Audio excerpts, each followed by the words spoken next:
How's it going? It's Wednesday, September the 27th, and it looks like we're going to have a partial government shutdown. A partial, not full, but a partial. And I just want to open this up. This is your government. This is what your government thinks about you. What they think about me, what they think about all the Americans. The look on their faces when they learn Ukrainian government workers will be paid during the shutdown by American government workers. But not American government workers. Priceless? No. Pathetic. This is from Rand Paul. He is a sitting senator from Kentucky. So we're going to have a government shutdown, probably highly likely, but we're going to keep paying Ukrainians. Your parks, your federal parks will be closed. Maybe the passport department will be closed. Anything that benefits you, that you have to go to take advantage of, will be closed to you. But we're going to be sending money to Zelensky to continue his war effort. I'm just going to open this up with that. That should make everyone piss the F off. Partial U.S. government shutdown is just 4 days away as congressional standoffs continues by Maura Walbert and David Morgan from the Reuters. Reuters.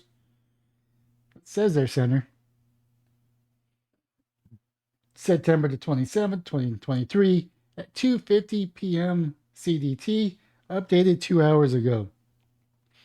The Republican House Speaker Kevin McCarthy on Wednesday rejected a stopgap funding bill to advance in the Senate, bringing the Washington closer to a fourth partial shutdown in the U.S. government in a decade, with just 4 days to go. This will lead to furlough of hundreds of thousands of federal workers and the suspensions of a wide range of government services, from economic data releases to nutritional benefits, until Congress manages to pass a funding bill that President Joe Biden, Democrat, would sign into law while we're keeping the war, paying for a war that we're not really involved, but we're involved in Ukraine. Those payments are not going to be halted. But we, as citizens, have to suffer while the people of Ukraine gets free money, basically. I mean, sure, if they win the war, they'll be paying us back.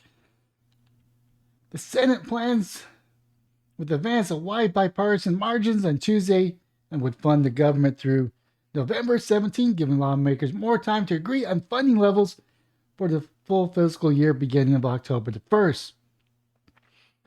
Top Senate Democrat Chuck Schumer said in the Senate that he would hold the next procedural vote on the bill Thursday unless senators can reach an agreement, which will allow them to vote sooner. McCarthy House Representatives was focusing on efforts to try to agree on more of 12 separate full-year funding, which have so far passed one. I don't see the support in the House for the Senate plan, McCarthy said. The bill has the support of the Senate Republicans, including Minority Mitch McConnell. The House is expected to vote late into the night on amendments to specify funding bills, through even which all four of those bills were to be signed into law Saturday. On their own, they would not be enough to prevent a partial shutdown. Weeks ago, Biden urged Congress to pass a short-term extension for fiscal 2023 spending, along with emergency aid to help state and local governments cope with natural disasters and help Ukraine in its war against Russia. He also sought new border security funding. Really, is that the reason you're not doing your freaking job at the border? You're not being paid enough? There's enough money to go to the border? How about kick them out, prevent them from coming? If we have a government shutdown, a lot of vital work in science and health could be impacted, from cancer research to food safety, Biden said on Wednesday. So American people need our Republican friends in the House of Representatives to do their job and fund the government. Now, it's one of the reasons why that they haven't passed a bill, because we keep on sending blank checks to Zelensky. the border crisis that you're ignoring. This year, the standoff has begun to attract attention of rating agencies, both with Moody and Finch warning it could damage the federal government credit worthiness. Well, it's already garbage because we're borrowing money from China. At least that's what they keep on saying. Keep on taking loans to pay for stuff that we already paid for, but yet we're wanting to spend more money. Calls for bipartisanship. I mean, I would love to have bipartisanship. I wish there were both parties wanting to cut down our $33 trillion in debt. There's no talk of that. They only talk about this will save billions of dollars within 10 years, but they're still spending. Worries of a shutdown is already spreading outside of Washington. In Atlanta, the Jimmy Carter President Library and Museum moved up its planned Sunday festival to celebrate the former president's 99th birthday to Saturday before federal funds could be frozen at midnight, according to local media. Executive branch agencies were already making preparation for determining which of the federal workers would remain on the job without pay until the government is funded. I mean, they're still going to get paid. It's just their checks are not going to come at their normal time. And if people are living paycheck to paycheck, that could be a death spiral financially. So I understand that. Which ones will be furloughed? Similar exercises occurred in Congress as well, where thousands of legislative aides and other support workers are employed. Speaker McCarthy, the only way out of a shutdown is bipartisanship, Schumer said in a speech on the Senate. So basically, approve our bills. Let us spend until we have no more money, and all we have is debt, crippling debt. That's pretty much what Schumer is saying. Now, I know the Republicans are not much better because they want to spend on their pet projects. The Senate Minority Leader Mitch McConnell said that he opposed a shutdown. The Border Patrol and ICE agencies have to continue to work for nothing during a shutdown, Republican lawmaker told reporters on Wednesday, referring to the U.S. Immigration and Customs Enforcement. McConnell added that the solution is not more likely going to happen in a shutdown than with the government. More likely to happen in a shutdown than with a government open. What the hell does that mean? This year, McCarthy is facing threats of hardliner members of his own party who rejected the deal he negotiated with Biden in May for $1.56 trillion in discretionary spending for the fiscal 2024, and approved in June, demanding instead another $120 billion in cuts.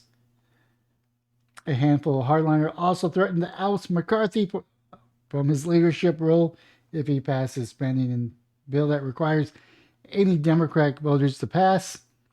McCarthy said the House Republicans are probably going to bring their own stopgap measures onto the floor on Friday. It's unclear whether that there will be the votes in the House to pass it. The standoff comes 4 months after Washington flirted with defaulting on the nation's more than $31 trillion debt, a move that would have rocked financial markets worldwide. Another downgrade to the U.S. rating would push borrowers' costs, the nation's debt, even higher. Hardline Republicans, including Donald Trump, frontrunner of the party 2024 presidential nomination, have dismissed the risk of a shutdown and in some cases actively pushed for one. My advice is buckle up. There's turbulence ahead, Representative Andy Ogles told the reporters after attending of a closed-door meeting of fellow Republicans. Government shutdowns returns become longer in past decades. I mean, yes, we do need a functional government. We do need a government that is funded, but we also can't be wasting money on a war that we have no business funding. Chart shows a timeline of the 14th U.S. government shutdown from 1981 to 2020, and a potential shutdown looming by October 2023 if Congress fails to enact spending measures. Reporting by Maura Walbert, Richard caller, David Morgan, Donna Chaco, and Susan Heavily, edited by Scott Malone, Tom Hogue, and Jonathan Otis. So yes, that's where we're at. There's going to probably be a shutdown. And I'm just going to end it with this one right here. The look on their faces when they learn the Ukrainian government workers will be paid during the shutdown, but not American government workers. Priceless? No. Pathetic. Freaking pathetic. Their Ukraine still gets to be paid during a government shutdown, which should have halted all funds.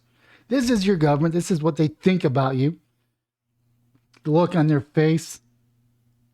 Can't stand neither of them. I mean, Rand Paul, I'm on the fence on Rand Paul, to be honest, but he is part of the government, which is part of the problem. That being said, leave your comments down below. Are you pissed? Are you pissed off as I am that we're still funding the Ukrainian government, even during a potential government shutdown of our own?